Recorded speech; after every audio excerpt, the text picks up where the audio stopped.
Hi everyone, welcome to another installment of the video recap for Bayport Property Homeowners Association. We just completed our meeting. Today is March 10th. It's around, it's almost 9 o'clock in the evening. And again, the small print, this is not the official minutes of the meeting. This is simply my interpretation and a quick rundown of my interpretation of what we accomplished at the meeting, and also gives you the opportunity, if you're at home, to quickly update yourself on what's going on in the community and what's going on at the board. The first thing that I want to point out is if you're really noticing things, you might see that the surroundings here are a little different. Cortland Partners, that's the company that bought Island Walk and the Gallery 2. That company is now undergoing a very high-level renovation on both sides of the street. The sales center that we normally meet in is actually getting demoed on the inside and undergoing a massive improvement in a state-of-the-art gym. And I must say, Cortland Partners is really putting a lot of money into this property, and that's, as a neighbor to the property, I'm very thankful for that. You might have noticed also some of the work along the main entrance.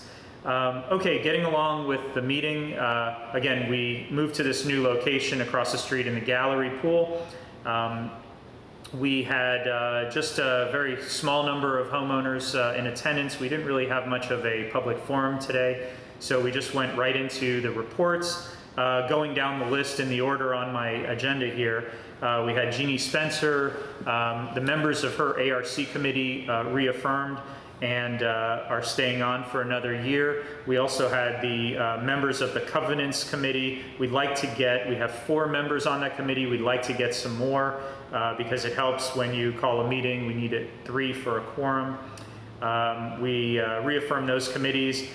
Jeannie continues to work with the property manager in approving ARC forms. Waterways Committee, Mike Wilkerson unfortunately was flying today, was not able to make it, but he did give his report. We had some headaches with the electricity being installed for phase 6 of the aeration project. That may be done as of today. We have to go out and check, but it looks like the power company got the meter out there. Few more things, buildings and grounds, Don Grant. Unfortunately, Don is in North Carolina out of town right now. Few things to note, we had some issues with sprinklers, with possible sewage leak on the East Longboat entrance. Few things there, nothing too big there to report, but Don does a great job and things move on. I want to say also there are a few things at the park near Palm Bay that we're going to get improved, namely the condition of the tennis courts with the windscreens. There is some vandalism also, and there are some fence issues around, along with some broken parts on the equipment. Going down the list, Gates, Norm Campbell, myself, discussed issues at the gates. So far, we're about a month in with our Envera hybrid system with guards during the day and Envera, the unmanned system, at night. The short answer is that on the West Gate, we're still having a lot of challenges. We had a handful of gates getting knocked off simply from cars trying to beat the system and follow. On the East Gate, I'm happy to report we've had absolutely nothing. The system is working very nice and smoothly over there. One of the things I can impress upon you if you're watching this video is if you do not have a barcode on your car and you live in the community, please pick up the phone and call Qualified and get a barcode.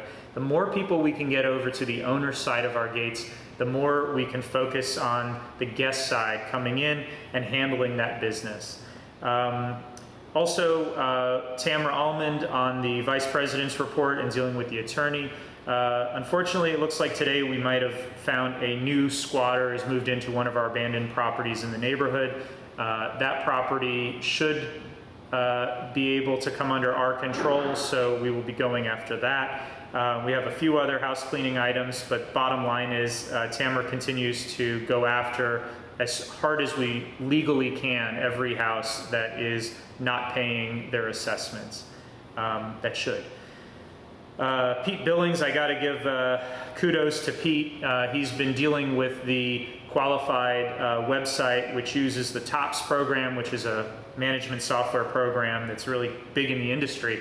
But unfortunately, we've tried to get some of our forms turned into e-forms, and one of the things that we might be able to get through is a lot of these forms right now, instead of having to mail and wait, we might be able to do e-sign, but Pete has been instrumental in getting some of these things put into the E category rather than printing them out, snail mailing them, and waiting for it to come back. Christy Hampton, our manager from Qualified, gave her report tonight. Handful of items, but mainly we want to impress it upon people that whether or not you are a member of the association, if you live behind the gates, whether you're a tenant or whether you're a homeowner, you are entitled and you are treated just as a member is treated, which means you're entitled to a barcode. Again, I'll say it again, please get a barcode if you don't have one. That way we can minimize the traffic coming through the guest side. That is the quick wrap up from our meeting tonight. And once again, I hope you have a great day, and thank you for tuning in. Bye-bye.